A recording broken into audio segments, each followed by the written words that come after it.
please can you tell us all about Anne and her parents and how you worked with her and her parents? Oh gosh, how long have you got? Yeah, Well, Anne's parents were referred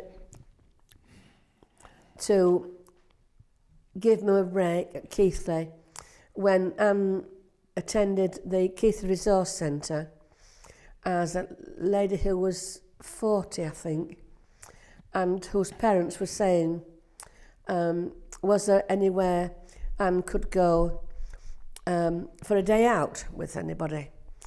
They had a car. They lived in an isolated spot at the top of Haworth, so Anne didn't have any neighbours or local community to be involved with. They were very overprotective. There was a sister. Anne had a sister, but Anne's sister, because, how can I put this? Anne's parents assumed that Janet would take on the role of caring for Anne, and Janet had made it very clear she wasn't going to care for her sister. So there's a big family fallout, and it was more important than ever that Anne had someone to take her out for days. That's all they were asking for initially. So, and they wanted somebody middle class, and they wanted a woman, and they wanted this, that and the other, somebody with a car, somebody with this, that and the other. We had to meet their criteria, okay? Okay. They were delighted to be introduced to Brian and myself. Anne's father took to Brian very well indeed. He was not an easy man to get on with, but Brian and he struck up quite a good relationship, which was a bonus. Anne's mother was of the idea that because Anne was so vulnerable, she had quite a bad speech impediment. She couldn't always make herself known. She had some problems. She was spastic, but she coped very well, and she had built up shoe because she was a bit lopsided. She didn't have any other health problems whatsoever. So she was physically quite fit, apart from a speech and a hand that she coped with. So Anne began to come to us. We took her out for the day in our car. We used to go up and collect her right up from where we lived at Frising Hall to the top of Haworth, pick her up, take her out for the day and take her back at night. And she had a wonderful time.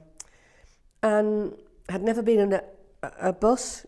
She'd never had her own money. She'd never chosen her own clothes to wear. She'd never chosen her own food. She was always made to sit in a corner with a needlework. She created some wonderful pinpoint, and I don't think they call it pinpoint, needlework pictures, and she just loved magazines. She wasn't allowed to watch much television because there were some very bad programmes on television. Listened to a lot of music because you couldn't go far wrong with music, could you? So when Anne came to us, it was like a blank canvas. Anne really hadn't done very much. And she didn't know she hadn't done very much because she'd known no difference. So Brian and I, in conjunction with the parents, I mean, we just didn't go into this, we are going to do this, this and this. We had long discussions with them about what they would like for Anne, and then we began to introduce weekends when she came to us to stay, and I took her out on the bus. So she loved to go into Bradford, just looking round shops. She'd never been allowed to do that. You might get mugged, you might get your bag stolen, you might get attacked, you might get raped. Rape was a big thing in Mrs. eyes. It's natural, I suppose, isn't it, really, if you've got a vulnerable daughter? Yeah. We took her out. I took her to the pictures, I took her to the theatre. We went out for meals. We went on weekend bus coach tours, illuminations, family holidays. I think I mentioned earlier on, took her to Paris, Benidorm, Oh, yes.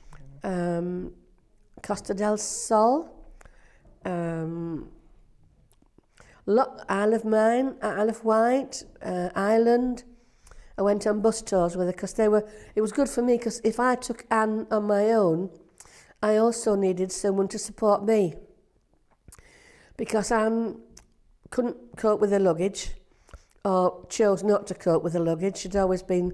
Every bag had been carried for her, so she just assumed that I was carrying all her bags as well, and it was a bit difficult. And she couldn't cope with lifts. She couldn't cope with wardrobes, putting hangers, those hangers that you put up in metal things. She couldn't cope with things like that. She had no concept of time. If I said to her, we're going down in half an hour, she was round in 5 minutes. She couldn't tell the time. But she just knew she loved it. Absolutely loved it. She couldn't make conversation with anybody, couldn't make conversation with me. If I asked her questions, she became very anxious and embarrassed. So we didn't have a lot of dialogue between us. But sometimes you don't need to have a dialogue. You can appreciate that she's having a lovely time without having conversation. Mm-hmm. And she just used to smile, and that said it all, really. Going in the sea, paddling, making sandcastles with little ones, and washing up and being part of family life. She absolutely loved it. Absolutely loved it. Mm-hmm. And she grew a lot. She chose her own clothes. She chose what to wear. She knew what to wear, appropriate clothing.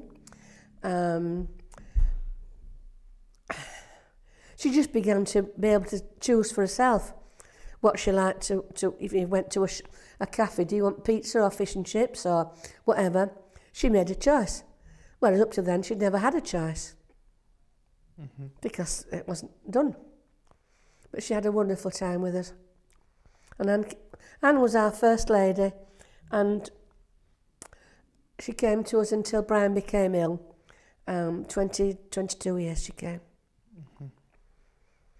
Yes, sure. Great relationship. Stressful, very tiring for me. Mm. But I felt as if I'd opened a window of such opportunity for her. And unfortunately, she wasn't able to share that with me, but it didn't matter. Her face said it all. Yes.